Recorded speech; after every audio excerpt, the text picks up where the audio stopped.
저는 김종일 교수라고 하고요. 또 동시에 터키에서 20년 그리고 한국 와서 10년을 넘게 의정부에서 터키인들 목회를 하고 있습니다. 제 딸이 여기 최하영 선교사가 계신데 제 딸도 하영이에요. 근데 이 하영이가 벌써 8년째 유엔 난민기구에서 지금 근무를 하고 있습니다.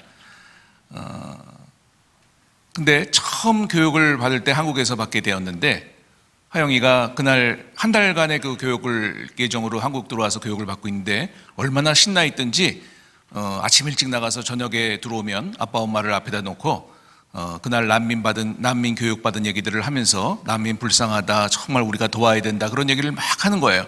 한 15일쯤 되니까 저 아빠로서 저도 좀 지겹다는 생각도 들고 같은 얘기만 계속 하니까, 그리고 또 한편으로는 얄밉다는 생각이 든 것이 뭐냐면 아침에 나갔다가 자기는 저녁에 들어와서 그렇게 신나게 얘기를 하지만 자기 방 청소도 안 하고 엄마를 도와서 설거지도 안 하고 뭐 아무것도 안 하면서 자기는 나갔다 들어와서 난민 불쌍하다고 얘기하니까 이게 좀 밉다는 생각이 들어가지고 벼르다가 그날도 신나게 뭐 난민 얘기를 하려고 저녁에 피곤한 가운데 엄마 아빠를 앞에다 앉혀놓은 다음에 또 난민 얘기를 할 판이었어요. 그때 제가 준비를 하고 있다가 벼르다가 이렇게 얘기를 했습니다. 스톱! 그만 얘기해. 너 엄마 아빠랑 나랑 회의를 해서 결정했는데 오늘부터 네 엄마 아빠를 난민으로 생각해달라고. 그래야지 집안도 청소하고 엄마도 돕고 뭐 방 정리도 할 거 아니에요? 나가서는 그렇게 열심히 하면서.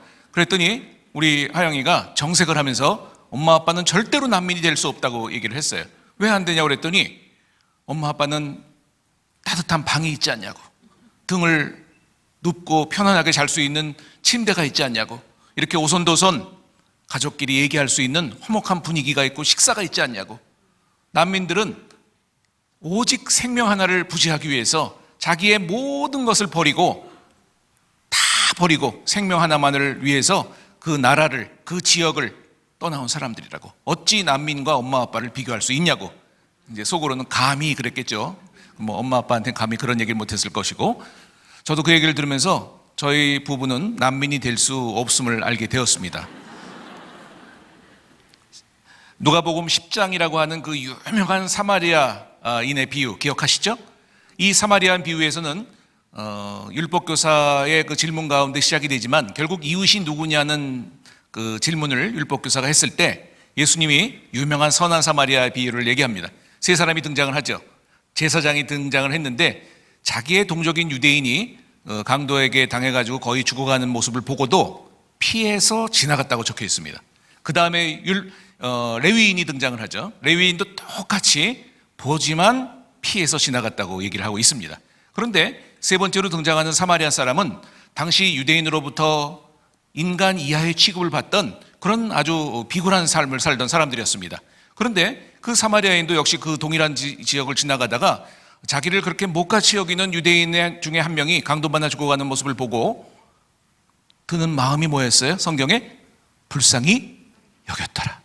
여러분, 이 불쌍히 여겼다는 말을 제가 좀 더 깊이 찾아보니까 두 가지 뜻이 이 불쌍히 여김 속에 들어있다는 것을 발견하게 됐습니다. 첫 번째는 창자가 끊어지는 듯한 아픔, 이게 불쌍히 여김 속에 있다는 것입니다. 여러분, 누구를 불쌍히 여길 때 정말 창자가 끊어지는 듯한 그런 아픔을 느끼신 적이 얼마나 있으신가요? 두 번째 뜻은 그의 고통 속에 참여한다는 뜻이 있다는 것을 발견하게 되었습니다. 여러분, 얼마나 그의 고통에 참여하는 마음을 가지고 어느 누군가를 불쌍히 여기셨나요? 이 사마리아인은 자기를 인간 이하로 취급함에도 불구하고 죽어가는 그 모습을 보고 불쌍함을 느꼈다는 것입니다. 그리고 그것을 보고 지나갔던 제사장과 레위인과는 달리 가까이 다가갔습니다. 가장 귀한 기름과 포도주를 부었습니다. 그리고 자기는 걸어갔겠죠? 자기 짐승에 그 환자를 태우고 주막까지 왔습니다. 그리고 보살펴줬습니다. 다음날 잘 보살펴달라고 당부까지 합니다. 돈이 더 들면 나중에 내가 갚겠다고 보증까지 씁니다. 그래놓고 예수님이 그 간단한 얘기를 마치고 율법교사에게 묻는 질문이 지금 오늘 우리에게 하는 질문입니다. 네 생각에는 누가 진정한 강도 만나 죽어가는 자의 이웃이 되겠느냐? 바로 유대인은 뭐라고 대답을 해요? 율법교사는 불쌍히 여긴 자입니다. 이것이 율법교사의 답이었고 다른 답도 없었습니다. 예수님은 그 뒤에 하신 말씀이 아주 저희들의 마음을 아주 심각하게 충격을 주고 있는 것 같습니다. 가서, 잘 알고 있지만 가서 너도 그 사마리아인처럼 하라는 것입니다. 우리는 그동안 이웃이라는 개념을 어쩌면 잘못 알고 있었습니다. 북한인이 이웃일까요? 아닐까요? 일본인이 이웃인가요? 무슬림이 우리의 이웃인가요?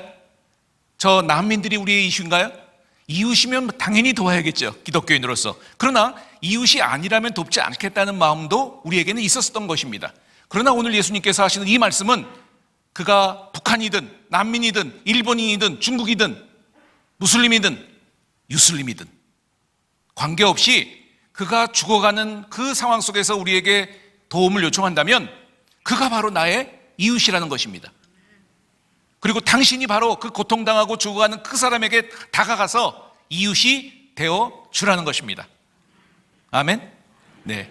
오늘 이렇게 간단하게 난민 이야기들을 각 다양한 모습을 나누면서 여기서 이제 마무리를 할까 합니다. 함께 기도해 주시고 또 같이 이 일을 하기를 원합니다.